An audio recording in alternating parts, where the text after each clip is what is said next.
ఇప్పుడు ఇంత దారుణం అమ్మ ఈ ఒక్క ఇష్యూలా రాజ్ తరుణ్ తన మంచి అంటే గ్రోతింగ్ స్టేజ్ ఇప్పుడు సినీ ఇండస్ట్రీలో తన లైఫ్ స్పాయిల్ అవుతుంది. ఇంకెవరో కొత్త హీరోయిన్ మాల్వి మల్హోత్రా అని ఈ లావణ్య వల్ల ఆ అమ్మాయి లైఫ్ అంటే అక్కడికే అంటే గ్రోతింగ్ లేకుండా అట్లనే ఆగిపోయింది. ఇప్పుడు ఈమె ఎవరెవరైతే ఈ పిల్లలకు అంటే 15 years నుంచి ఎవరైతే పై ఏజ్ వాళ్ళకి అలవాటు చేసిందో వాళ్ళ లైఫ్ మొత్తం స్పాయిల్. అసలు ఎంత దారుణం అసలు. మరి అసలు ఇప్పటికైనా ఈ పోలీసులు కానీ లాయర్లు కానీ వీళ్ళు ఏమన్నా ముందుండి అంటే ఎటు చేసి అమ్మాయికి శిక్ష పడేలాగా అంటే ఈమె దగ్గర నుంచి ఎవరైతే డ్రగ్స్ సేవిస్తున్నారో వాళ్ళను కూడా కొంచెం అంటే అదుపులోకి తీసుకొని రీహాబిలిటేషన్ సెంటర్కి తరలించడం ఇవన్నీ జరిపితే బాగుంటుంది. ఇంతే కాదండి, ఈవిడ డ్రగ్స్తో సహా పట్టుబడింది. డ్రగ్స్ అమ్ముతుంది అనేటువంటి పేరు కూడా ఉంది. ఆవిడ పేరు మీద కేసులు కూడా ఉన్నాయి ఆల్రెడీ. అవి కోర్టులోనూ పోలీస్ స్టేషన్లోనూ పెండింగ్లో ఉన్నాయి. బెయిల్ మీద ఉంది ఆవిడ బయట ఇప్పుడు. అవును, బెయిల్ మీద బయట ఉండి చక్రం తిప్పుతోంది. ఆ చక్రంలో ఎంతమంది నలిగిపోతున్నారో తెలుసా? యువత. రాజ్ తరుణ్ ఒక్కడు కాదు, అనేక మంది యువకులు అజ్ఞానంతో అమాయకపు స్వభావంతో ఈవిడ మాయ మాటలు నమ్మి ఈవిడ చేసినటువంటి అలవాట్లకి అలవాటు పడిపోయి వాళ్ళ జీవితాలని సర్వనాశనం చేసేసుకున్న వాళ్ళు ఉన్నారు, చేసుకుంటున్న వాళ్ళు ఉన్నారు.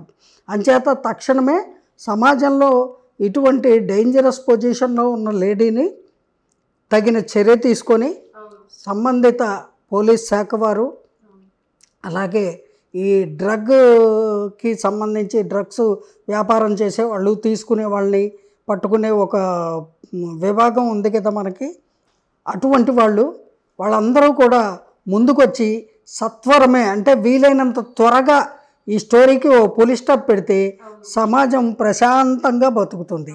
లేకపోతే వీళ్ళు ఎంతటి ప్రమాదకరమైన వ్యక్తులు అంటే అండి, ఆ అమ్మాయికి ఇంకో దురలవాటు ఉంది. ఏంటి? ఆ మానసిక స్థిమితం లేని పరిస్థితిలో ఒక రకంగా పిచ్చి అని చెప్పుకోవాలి మనం. ఈ సెల్ రికార్డింగ్లు చేసే రికార్డింగ్ అలవాటు ఉంది కదా, ఇది సద్వినియోగం చేయదు ఆవిడ. ఈ రకంగా వినియోగం చేస్తుంది జీవితాలని సర్వనాశనం చేయడానికి. ప్రతి అమ్మాయికి ఇది రిలీజ్ చేస్తా, నీ భాగవతం బయట పెడతా. ఈ భాగవతాలని క్రియేట్ చేస్తున్నది ఈవిడే క్రియేట్ చేసి రికార్డ్ చేసి వాళ్ళని బ్లాక్మెయిల్ చేస్తుంది. ఎంతమంది ఆ బ్లాక్మెయిల్కి భయపడిపోతున్నారు? మొట్టమొదట రాజ్ తరుణ్ అనే కుర్రవాడు.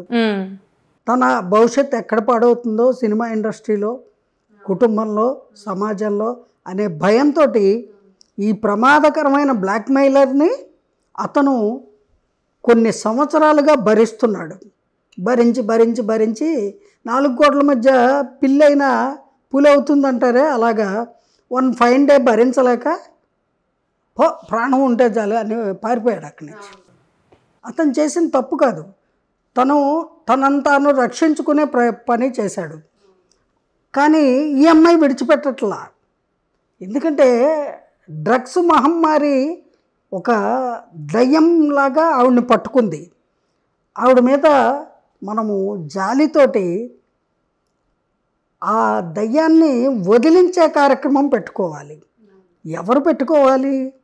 ఆవిడకి సంబంధించిన బంధుమిత్రులు కానీ లేదా రీహాబిలిటేషన్ సెంటర్ వాళ్ళు కానీ పోలీస్ శాఖ వారు కానీ వాళ్ళు ముందడుగు వేసి ఈ అమ్మాయికి చక్కగా చదువుకుందటండి, భవిష్యత్తు ఉంది, చక్కగా ఏ రీహాబిలిటేషన్ సెంటర్లోనో ఒక 5 ఏళ్ళు 3 ఏళ్ళు ఉంచితే తను ఎవరు, తను ఏమిటి అనేది తెలుసుకునే నార్మల్ కండిషన్కి వస్తుందని నాకు అనిపిస్తోంది.